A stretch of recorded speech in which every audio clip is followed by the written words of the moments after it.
Uno de los principios probablemente más ignorados en nuestra vida es que Dios usa a los gobernantes para hacernos crecer espiritualmente.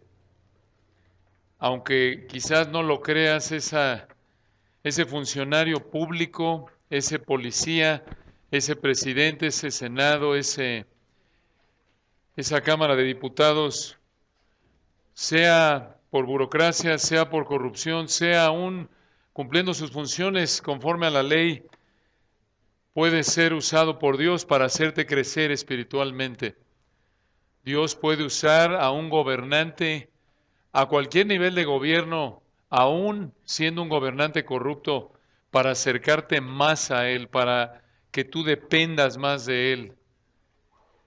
Y es fácil olvidar esto porque cuando quizás nos llegamos a encontrar con sufrimiento en nuestra vida a causa, de manera directa o indirecta, a causa de la corrupción de una autoridad, nuestra tendencia es enojarnos, verlos como enemigos y olvidar que Dios está en control, olvidar, como dice Romanos 13, versículo 1, que no hay autoridad sino de parte de Dios y toda autoridad ha sido establecida por Dios.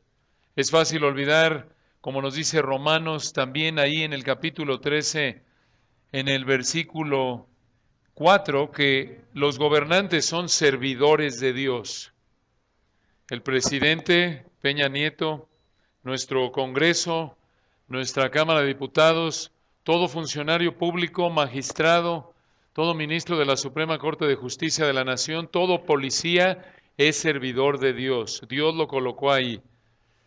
E independientemente de su condición espiritual, su integridad moral o su carencia de integridad moral, Dios los usa en nuestra vida para hacernos crecer espiritualmente. Esta es una de las lecciones más impactantes que encontramos en Hechos capítulo 12. Y vamos a continuar el día de hoy con nuestro estudio de este gran texto. Si son tan amables de acompañarme a Hechos 12, iniciamos nuestro estudio de este capítulo la semana pasada y recordamos que aquí Dios continúa haciendo que se extienda el Evangelio entre los gentiles. Y aquí el ingrediente excepcional, por así decirlo en este capítulo, es que Dios está extendiendo su Evangelio entre los gentiles a pesar de la hostilidad de Herodes, un gobernante corrupto. Herodes Antipas I, para ser precisos. Y Dios no solo vemos cómo aquí en Hechos 12, primordialmente, y este es el punto central del texto, sigue extendiendo el Evangelio entre los gentiles a pesar de la oposición de Herodes Antipas I, un corrupto, sino que también usa a Herodes Antipas para que la iglesia dependa más de él a través de la oración. Obsérvenlo aquí en Hechos 12, y explicamos la semana pasada que podemos dividir este gran capítulo de 25 versículos en dos partes. Aquí encontramos dos motivadores para que confíes en Dios cuando un político corrupto se opone a Él. Dos motivadores para que confíes en Dios cuando un político corrupto se opone a Él. Vemos en primer lugar, versículos 1 al 19, cómo Dios prevalece sobre la injusticia de un político corrupto. Y en segundo lugar, versículos 20 al 25, cómo Dios prevalece sobre el orgullo de un político corrupto. Entonces observen el primer motivador, versículos 1 al 19, Dios prevalece sobre la injusticia de un político corrupto. Dios prevalece sobre la injusticia de un político corrupto. Observen ahí el versículo 1 y estamos repasando. En aquel mismo tiempo. Recuerden que aquí nos encontramos entre el 43 o 44, es el año 43 o 44 ya de la era cristiana. Recuerden que el Señor prácticamente murió y resucitó apenas unos 13, 14 años antes de este capítulo 12. Y en este tiempo, 43 o 44, noten lo que sucede, versículo 1. El rey Herodes echó mano a algunos de la iglesia para maltratarles. Este Herodes, como lo vimos la semana pasada a detalle, es Herodes Antipas I, hijo de Herodes el Grande de Mateo 2, el que quiso matar al Señor. El hijo de Herodes, Herodes el Grande en Mateo 2 fue el abuelo. Herodes el Grande tuvo un hijo que se llamó Aristóbulo, y Aristóbulo tuvo un hijo que se llamó Herodes Antipas I. Este es el abuelo de este hombre de Hechos 12:1, de este Herodes Agripa I, era Herodes el Grande. Ya lo estoy haciendo bolas. Entonces, Mateo 2, yo me estoy haciendo bolas, es el problema. Mateo 2 presenta Herodes el Grande. Tuvo un hijo que se llamó Aristóbulo. Y Aristóbulo tuvo un hijo que se llamó Herodes Agripa I, que es este. ¿Ok? Este es el nieto de Herodes el Grande, hijo de Aristóbulo. Entonces, aquí tenemos a Herodes Agripa I en Hechos 12. Año 43-44, desata una persecución contra los cristianos y en medio de esa persecución sucede algo trágico por manos de Herodes, versículo 2, y mató a espada a Jacobo, hermano de Juan. Explicamos a detalle que esta afirmación es monumental, impactante, porque este Jacobo, hermano de Juan, era uno de los 3 apóstoles más cercanos a Jesús, ¿recuerdan? Lo explicamos a detalle. El círculo íntimo, el círculo más cercano del Señor Jesús de los 12 apóstoles eran Pedro, el líder de los apóstoles, Jacobo, matado aquí, primer apóstol que muere, y número 3, Juan, su hermano. Un impresionante recordatorio, hermanos, lo explicamos a detalle la semana pasada, de cómo puede ser la persona más cercana a Dios, como Jacobo, tener un papel vital en la extensión del reino, y eso no te hace inmune a que Dios en su soberanía permita que mueres en manos de un político corrupto como Herodes. Explicamos que más que la piedad nos blinde de la persecución, nos dé algún tipo de fuero contra el sufrimiento, al contrario, garantiza el sufrimiento. Y aquí, de acuerdo al plan de Dios, noten, versículo 2, Dios se entrega a este apóstol platino, por así decirlo, del calibre más elevado de espiritualidad, en manos de este corrupto Herodes Agripa. Algo trágico. Y noten, ¿cómo sabemos que era un político corrupto? El texto lo muestra, versículo 3.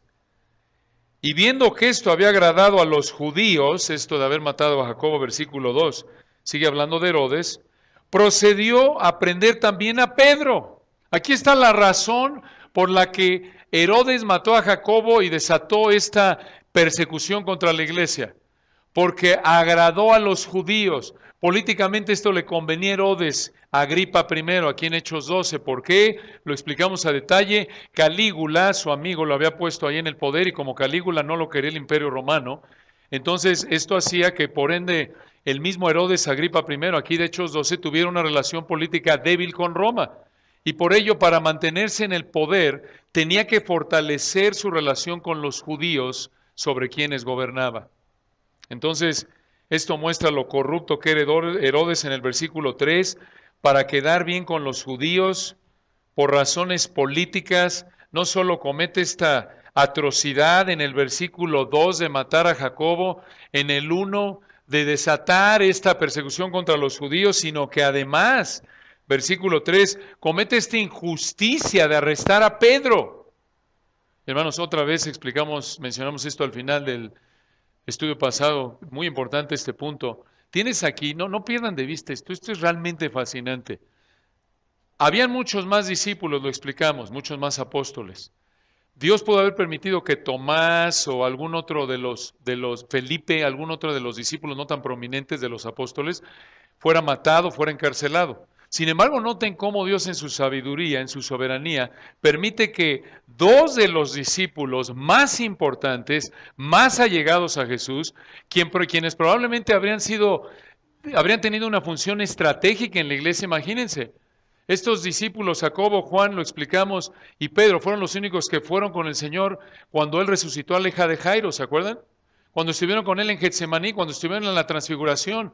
Habrían tenido un papel clave en la iglesia. Imagínense, ¿qué habría dicho? Hubieran tenido ahí una reunión los apóstoles, y quizás habrían dicho, hipotético, obvio, y habrían dicho, a ver, ¿qué habría hecho el Señor en esta situación? Pues, a ver, pregúntale a Pedro, Juan y Jacobo, fueron aquellos con los que más pasó tiempo el Señor, los más cercanos, ¿no es cierto? Sin embargo, noten cómo a pesar de su prominencia, Dios entrega a Jacobo en manos de Herodes, entrega a Pedro en manos de Herodes en términos de encarcelamiento, y otra vez vemos un gran recordatorio aquí, lo vimos al concluir la semana pasada, de que todos, de acuerdo con 2 de Corintios 4:7, somos vasos de barro, somos reemplazables. Esto nos debe animar, por un lado, cuando pensamos en líderes que Dios ha usado en nuestra vida, escritores de libros que todavía viven quizás, y decimos, ¿qué va a pasar cuando este hermano lo lleve a la gloria? ¿Qué va a pasar? Pues Dios va a seguir edificando su iglesia. Mateo 16:18 dice que yo edificaré mi iglesia. Y noten cómo Dios no necesita a los más allegados a Él, el Señor Jesús. Pedro, a Jacobo lo entrega a la muerte, Pedro lo encarcela, y vemos que somos reemplazables. Y por un lado nos anima porque aunque Dios se lleve a aquellos líderes que son clave en la vida de la iglesia, Él sigue edificando su iglesia.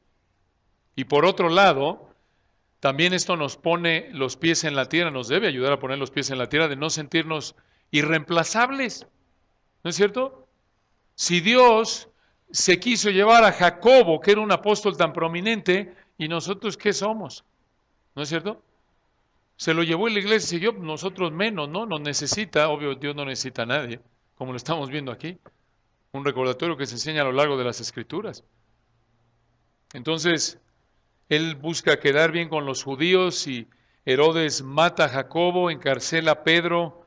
Y noten cuándo hizo esto Herodes, ahí al final del versículo 3. Eran entonces los días de los panes sin levadura.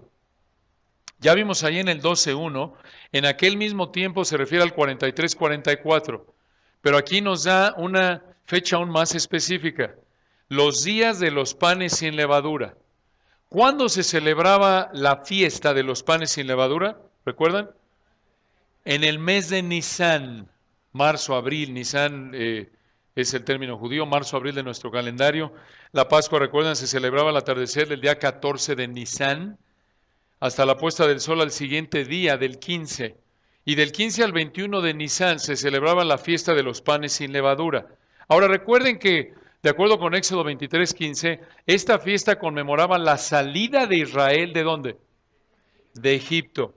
Hay ocasiones, de acuerdo con Lucas 22:1, en las que a las dos fiestas se les llama por cualquiera de los dos nombres de manera intercambiable. Pascua o fiesta de panes sin levadura, de manera intercambiable. Entonces, esta es una época muy importante para los judíos, recuerden, mucha gente venía de fuera a Jerusalén a celebrar la Pascua, estamos en Jerusalén, año 43-44, marzo, abril, y Herodes mata a Jacobo y en esta fecha encarcela a Pedro, y noten el plan que tenía, versículo 4. Y habiéndole tomado preso, le puso en la cárcel a Pedro, entregándole a 4 grupos de 4 soldados cada uno para que le custodiasen. Multiplicando 4 por 4, ¿cuánto es? 16, para que despierten 4 grupos de 4 soldados cada uno. Ahora, ¿para qué tantos soldados? ¿Iban a estar ahí todo el tiempo? Observen el versículo 6 para entender cómo era esta custodia de Pedro, Hechos 12:6. Y cuando Herodes le iba a sacar aquella misma noche, estaba Pedro durmiendo entre 2 soldados, sujeto con 2 cadenas, y los guardas delante de la puerta custodiaban la cárcel. ¿Cuántos soldados hay aquí? Solo 4 soldados. 2 adentro de la celda con Pedro, 2 afuera de la celda. ¿Dónde quedaron los otros 8 soldados? Bueno, escuchen, la idea sería que las 24 horas Pedro estaría cuidado con 2 guardias en la puerta afuera de su celda y los otros 2 encadenados afuera de la celda. Entonces, multiplicando, piensen en esto, al tener 4 grupos, la idea sería que cada 6 horas cambiaban de grupo, cambiaba el turno para tener soldados alerta todo el tiempo. Este es un encarcelamiento, hermanos, de máxima seguridad. Máxima seguridad. Ahora, ¿por qué cuidar a Pedro de esta manera? ¿No es un poco raro? Digo, ¿es un terrorista? ¿Quién es este hombre? ¿Por qué lo cuidan de esta manera, Pedro? ¿Qué había pasado antes? ¿Recuerdan allá atrás en Hechos 5, versículo 12? ¿Qué fue lo que pasó? Hechos 5, 19. El Sanedrín encarcela a Pedro. ¿Y quién es el que libera a Pedro? Un ángel. Entonces, probablemente el Sanedrín le dijo a Herodes, si lo encarcelas, o por lo menos habría oído Herodes, asegúrate de que sea esto un encarcelamiento de máxima seguridad. En otras palabras, Herodes no quería perder a Pedro de ninguna manera. ¿Por qué? Observen el final del versículo 4. Y se proponía sacarle al pueblo, ¿cuándo?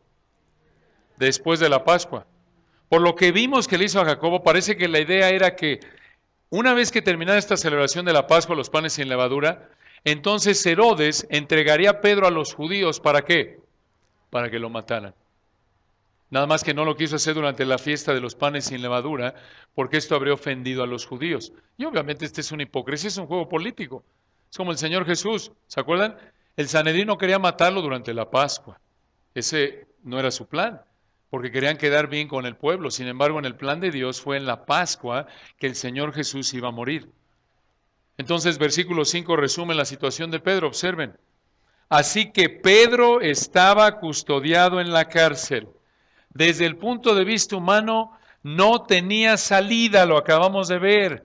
Versículo 4, está cuidado de manera intensa. No hay manera desde el punto de vista humano, ni a un Tom Cruise en Misión Imposible lo hubiera podido salvar. Esto era imposible en términos humanos.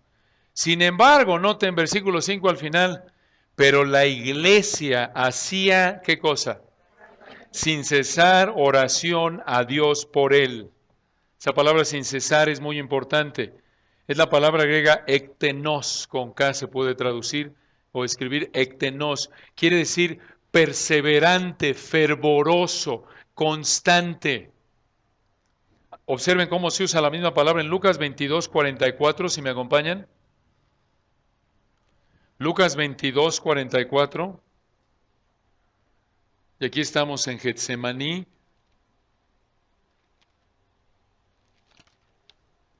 Un pasaje conocido, pero noten el uso de la palabra aquí. Lucas 22, 44.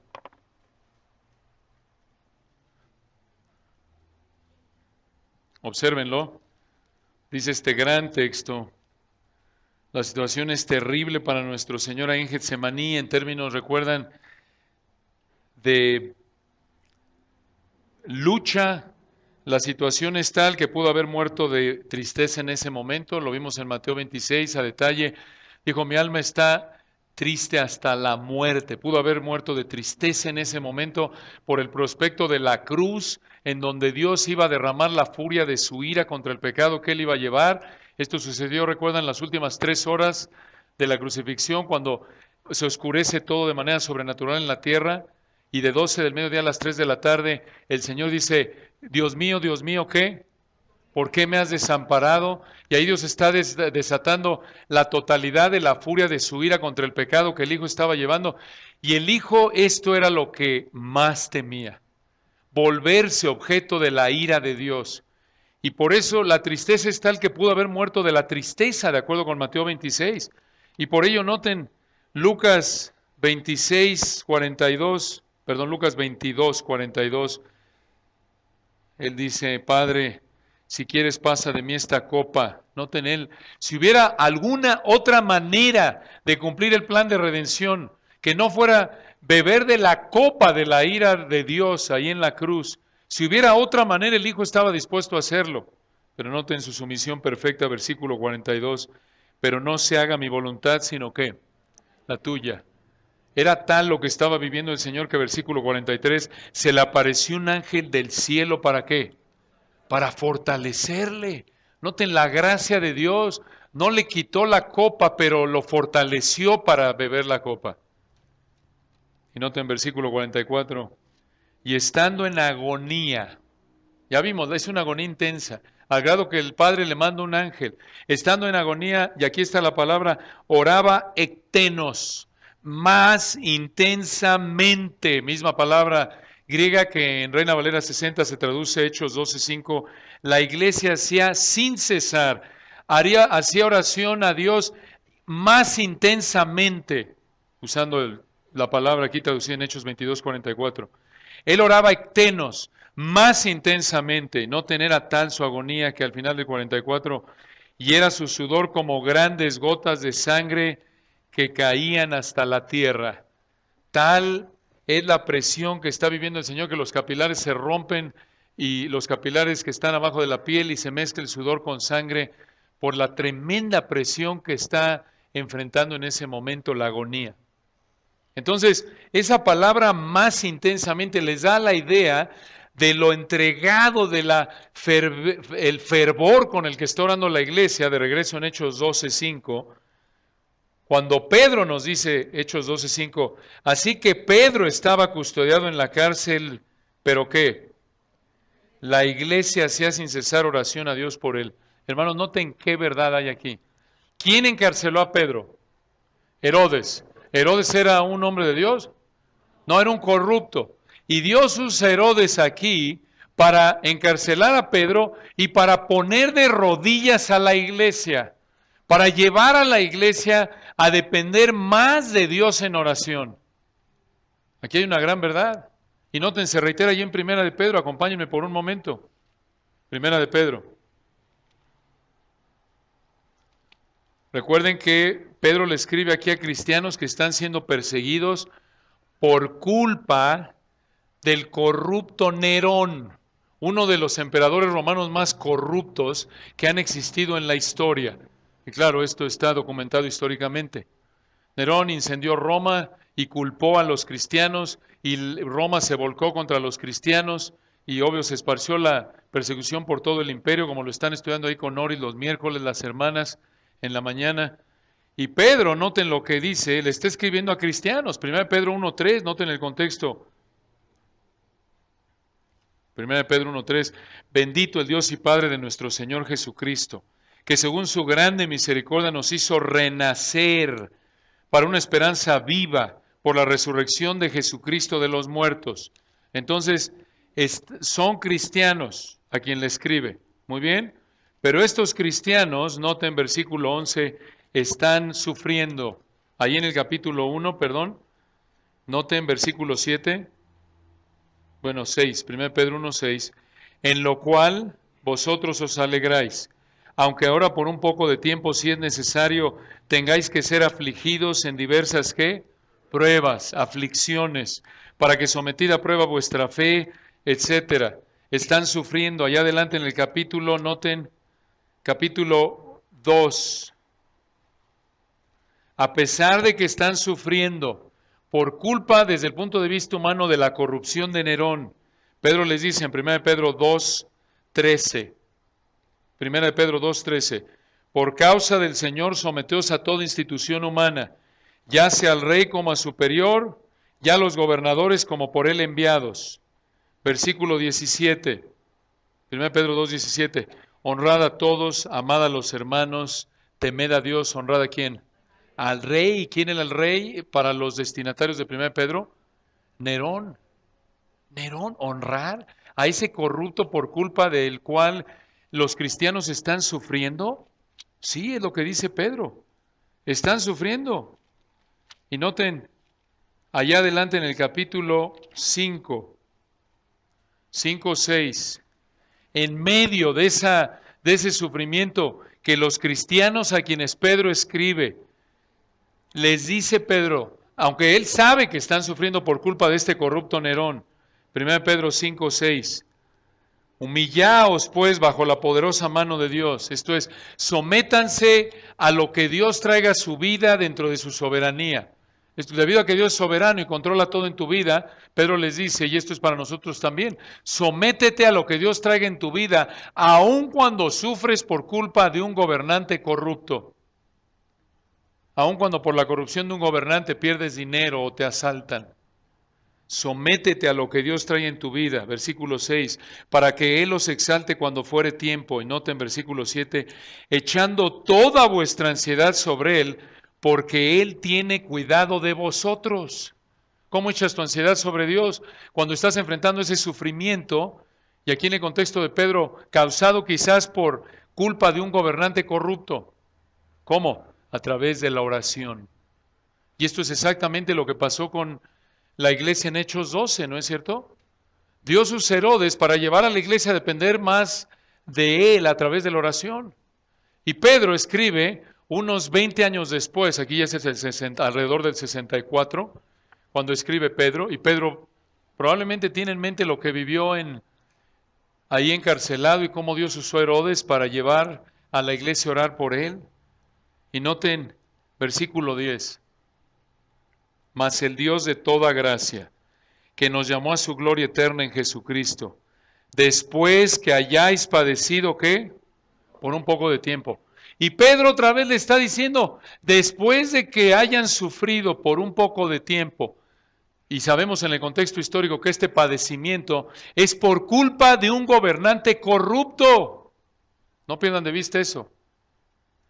Después de que hayan padecido por un poco de tiempo por culpa de un gobernante corrupto, versículo 10, Él mismo, esto es Dios, os perfeccione, afirme, fortalezca y establezca.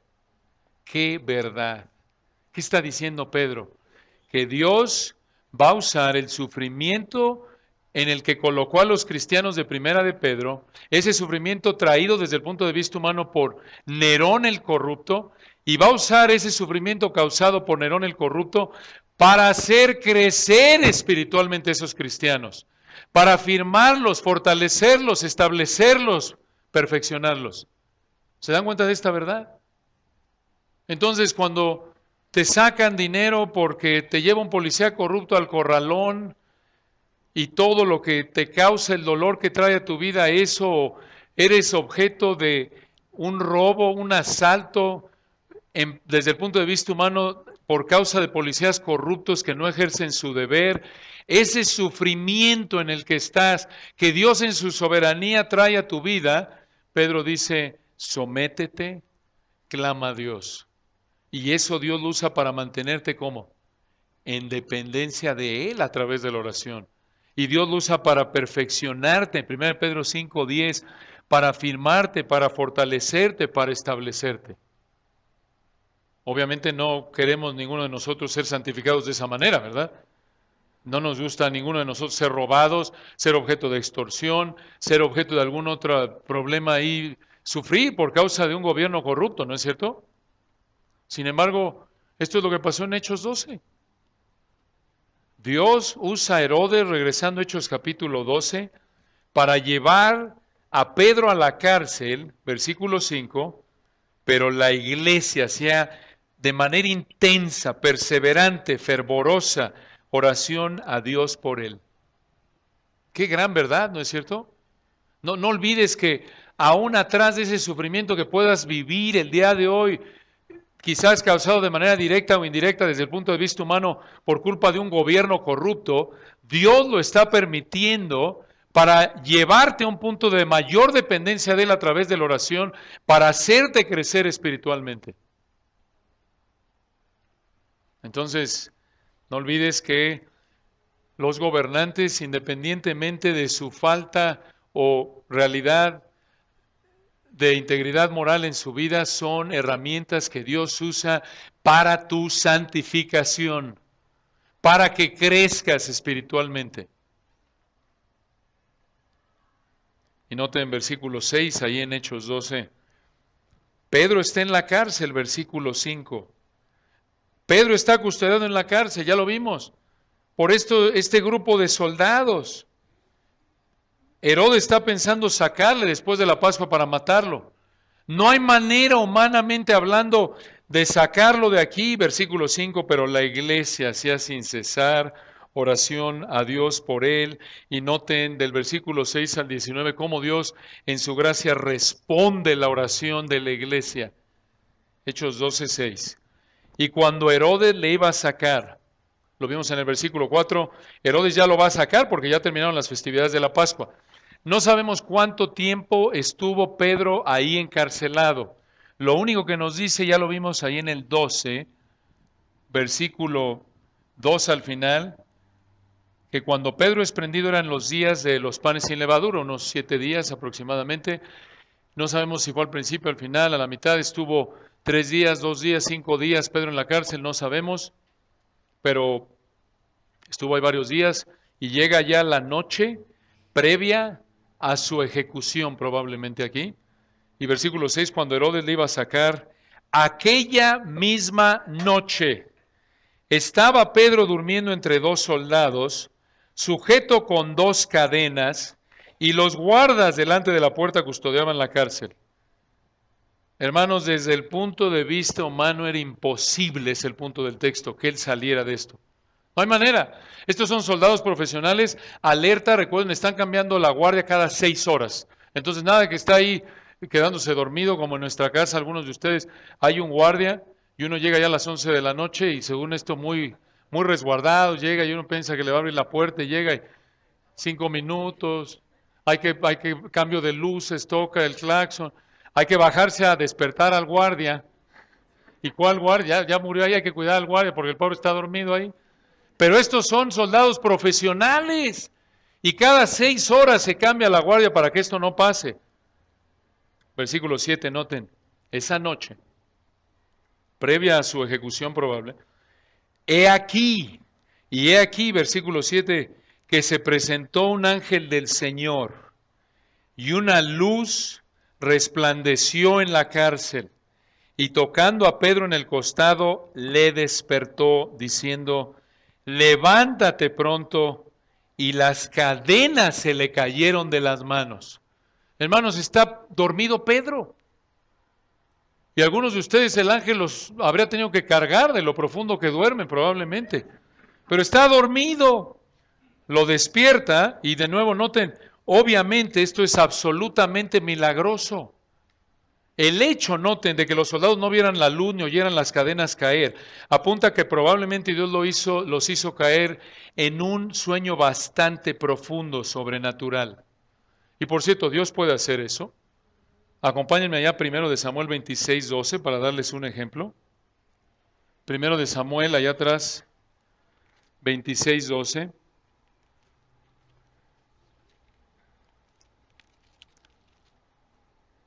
Recuerden que aquí Saúl está persiguiendo a David en este contexto. Primero de Samuel 26:12. Noten el poder de Dios manifestado, una muy buena ilustración de lo que pudo haber pasado con los guardas, con los soldados. Primero de Samuel 26:12. Hablando de David, se llevó pues David la lanza y la vasija de agua de la cabecera de Saúl, y se fueron, y no hubo nadie que viese, ni entendiese, ni velase. Escuchen esto, pues todos dormían, esto es Saúl y todos los soldados élite que estaban con él. ¿Por qué estaban dormidos y no se dieron cuenta? Versículo 2, esto es sobrenatural. Porque un profundo sueño enviado de Jehová había caído sobre ellos. Y hermanos, es bastante eficaz el sueño que Dios manda, ¿no es cierto? Tan eficaz que en Génesis 2 hizo caer a Adán en un profundo sueño y le sacó una costilla con todo y carne y Adán no se dio cuenta hasta que la costilla y la carne ya no se veían como costilla y carne. Eva, obviamente. Y yo sé que algunos de ustedes duermen como si un profundo sueño enviado de Jehová ha caído sobre ustedes. Y qué bueno que disfruten. Pero el punto aquí, regresando a Hechos 12, versículo 7, es que parece que aquí hay algo sobrenatural. No parece, hay algo sobrenatural, porque Pedro se levanta, los guardias que están aquí uno al otro lado de Pedro están ahí, y versículo 8, noten, le dijo el ángel en Hechos 12, 8, cíñete y átate las sandalias, y lo hizo así, allí en el versículo 8. Noten ahí la palabra sandalias. Noten prácticamente, por cierto, aquí le dice, vístete, además de que le dice se levante en el versículo 7, le dice, cíñete, vístete, átate las sandalias. Pedro estaba descansando. La palabra sandalias aquí traduce la palabra griega sandalia, es plural, sandalia, ¿sí se oye? Como en español decimos sandalia. El singular es sandalion, sandalion, singular, sandalia, plural. No hay nada espectacular en la palabra, simplemente pensé que les gustaría saber que conocen griego sin saberlo. Y no solo eso, si quieren usar su conocimiento griego para evangelizar a alguien, pueden llegar a su zapatería, por ejemplo. Le dicen al Señor, ¿sabía usted que la palabra sandalia es una palabra que se usa en el Nuevo Testamento? Es una palabra griega y le presentan el Evangelio. Puede ser una manera de evangelizar. Pero el punto es que saben, otra vez, que la palabra sandalia aquí es plural. Sandalias, sandalia es plural. Y prácticamente en el 8 el ángel ya está despierto Pedro y le dice, cíñete, vístete, átate las sandalias, y lo hizo así. Y versículo 8 el ángel le sigue dando instrucciones a Pedro y le dijo, envuélvete en tu manto y sígueme. Noten, hermanos, qué milagro es este. Los guardias no se dieron cuenta, aunque Pedro tiene tiempo de ponerse de pie, vestirse y ponerse las sandalias. Esto es algo sobrenatural. De nuevo, no normativo para nuestra época. 43, 44, en el año de la época cristiana, época apostólica. Y otra vez, ¿quién es aquí sobre quien Dios está llevando a cabo este milagro? Pedro. ¿Quién era Pedro? Era un cualquier hermano ahí de los, probablemente ya más de 20,000 que hay ahí en esa época. No, es el líder de los apóstoles. No olviden eso. Cada vez que ven en Hechos, lo pueden confirmar ustedes en su lectura, lo hemos visto, lo hemos estudiado, lo pueden repasar. Los milagros que encontramos en Hechos se llevan a cabo solo cuando hay un apóstol, a través de un apóstol, o alguien muy cercano a un apóstol, como por ejemplo Felipe, nada más. Y aún no todos los apóstoles hicieron milagros. Esto es importante. Pedro, Juan, Pablo, ni siquiera los otros 9 de los 12 los vemos haciendo milagros. No vemos por ahí a Tomás o a Felipe de los apóstoles haciendo milagros. Esto es importante. Aunque recuerden, hay muchísimos, hay miles de cristianos aquí. Y de nuevo, si fuera como dicen muchos hoy, que Dios sigue haciendo milagros como en la época apostólica, miren, hermanos, aún eso está mal, porque Dios no hace milagros con todo el mundo, solo con un grupo selecto. Y fue durante esta época única de revelación. Todavía no había sido revelado el Nuevo Testamento. Entonces, Hechos 12, versículo 8, esto es algo sobrenatural. Pedro toma tiempo para vestirse, ponerse las sandalias, y versículo 9, y saliendo, le seguía. Esto es, Pedro sigue al ángel, observen esto, pero no sabía que era verdad lo que hacía el ángel, sino que pensaba que veía una visión. Esto es tan asombroso que Pedro todavía no sabe que está despierto. Versículo 10, habiendo pasado la primera y la segunda guardia, otra vez una pausa ahí, ¿cómo es posible que los guardias no hicieron nada? Esto es sobrenatural, de manera sobrenatural, probablemente Dios hizo que estuvieran dormidos o que no los vieran, no sabemos exactamente cómo, pero noten versículo 10, habiendo pasado la primera y la segunda guardia, llegaron a la puerta de hierro que daba a la ciudad, la cual se les abrió por sí misma. Esta palabra por sí misma es una frase que traduce una palabra griega, es la palabra automate. Automate, ¿de dónde viene esa? ¿Qué obtenemos de esa palabra? Automático. Obviamente no quiere decir que el ángel apretó un botón o que había sensores tipo centro comercial y se abrió la puerta de la ciudad. No, todavía no. La idea es que Dios abrió milagrosamente la puerta sin necesidad de llave alguna. Tampoco crean que es sobrenatural cuando llegan ahí a Superama o a Chedraui y se abre la puerta. Dios lo hizo otra vez, como en Hechos 2. Cuidado. Ahora, escuchen esto. El hecho de que llegaran a una puerta de hierro que daba a la ciudad nos da una pista de dónde pudo haber estado encarcelado Pedro. Lo más probable es que estuvo en la torre de la fortaleza Antonia, al noreste, arriba derecha del complejo del templo. Ahí tenía una entrada en la parte este derecha que llevaba a las calles de la ciudad de Jerusalén. Es muy probable que Pedro entró con el ángel por esta puerta, aquí en Hechos 12:10. Y noten versículo 10, y salidos, pasaron una calle y luego el ángel se apartó de él.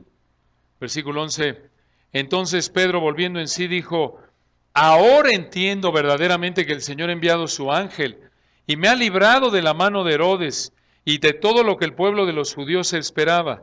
Y habiendo considerado esto, versículo 12, llegó a casa de María, la madre de Juan, el que tenía por sobrenombre Marcos, donde muchos estaban reunidos orando. ¿Quién era María?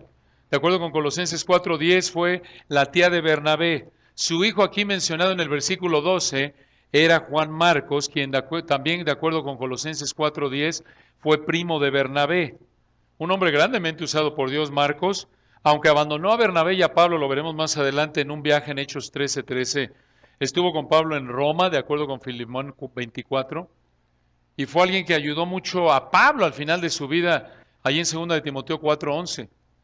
Marcos, de hecho, este Marcos, aquí de Hechos 12:12, Marcos escribió el evangelio que lleva su nombre. Y así como Timoteo fue muy cercano a Pablo, Marcos fue muy cercano a Pedro, como lo vemos en 1 de Pedro 5:13. Entonces, versículo 13, noten, Pedro llega a la casa de María, la mamá de Juan Marcos, y observen lo que dice ahí en el versículo 13. Cuando llamó Pedro a la puerta del patio, salió a escuchar una muchacha llamada Rode. Esa palabra muchacha traduce la palabra griega paidiske, significa una esclava. Rode era una esclava. En Gálatas 4:22, la misma palabra griega que se traduce esclava se aplica a Agar. ¿Se acuerdan? Agar era esclava de quién en el Antiguo Testamento? De Sara. Muy bien. Parece que Rode era la esclava de María, la dueña de la casa. Y aquí aprendemos algo de María, la dueña de la casa. En el 12 están en la casa de María y hay muchos orando y además esta casa tiene un patio, de acuerdo con el versículo 13. Aunque no sabíamos cuántos habían, el hecho de que dice que fueron muchos, observen ahí, y que cupieran en la casa, la cual tenía un patio, indica que esto era una casa, ¿de qué tamaño? Grande, grande.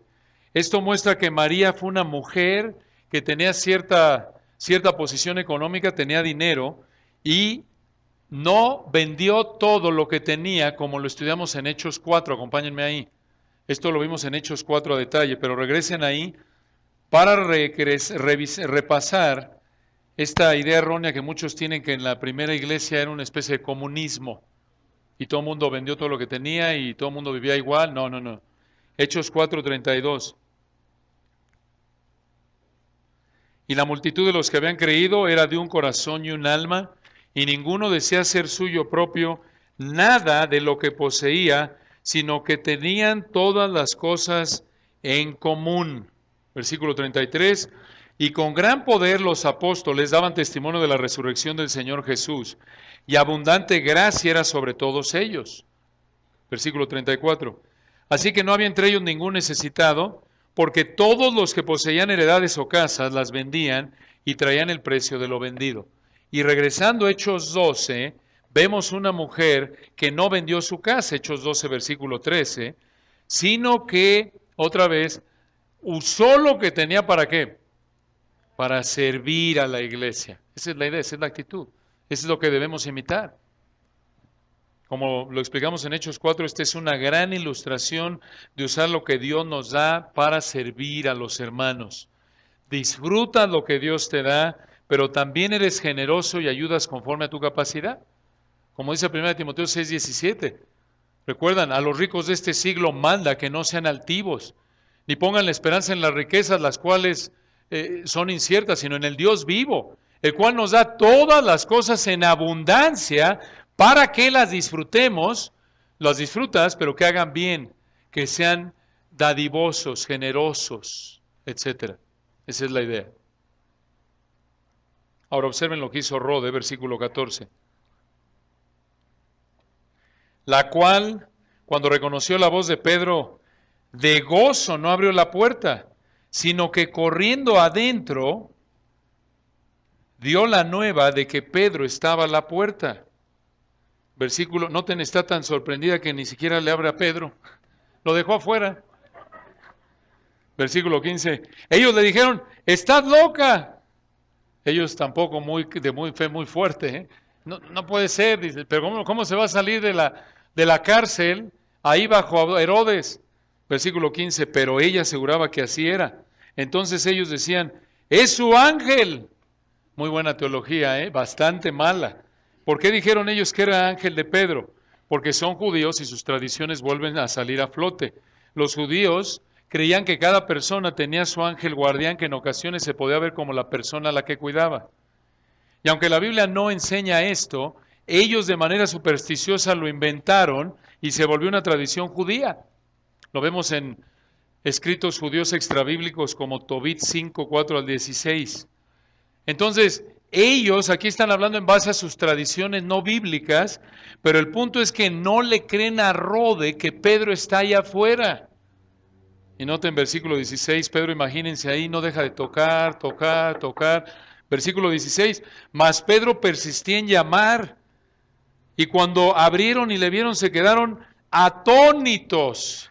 Aunque habían estado orando sin cesar por él, versículo 5, no podían creer que era él. Esto muestra la imposibilidad humana de la situación en la que estaba Pedro. Versículo 17, pero él haciéndoles con la mano señal de que callasen. Otra vez, hermanos, esto muestra lo impresionados que están, no se callan, están hablando y hablando y hablando.